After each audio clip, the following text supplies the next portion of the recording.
কাফেলা সর্দার বলে তুমি তো এক মুহাম্মদ পাইলে না, নবী যে আরো তিনজনের নাম বলছে, ওরা কোথায়? ওরা কোন জায়গায়?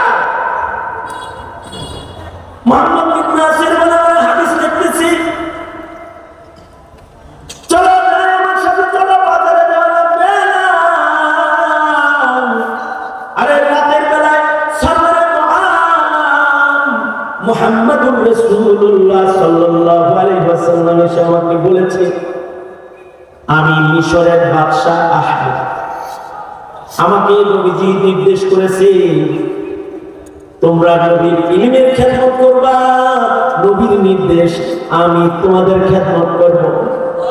খাবারের চিন্তা তোমার না, থাকার চিন্তা তোমার না, খেদমত করার চিন্তা ফিকির তোমার, তোমার খেদমত করার জিম্মা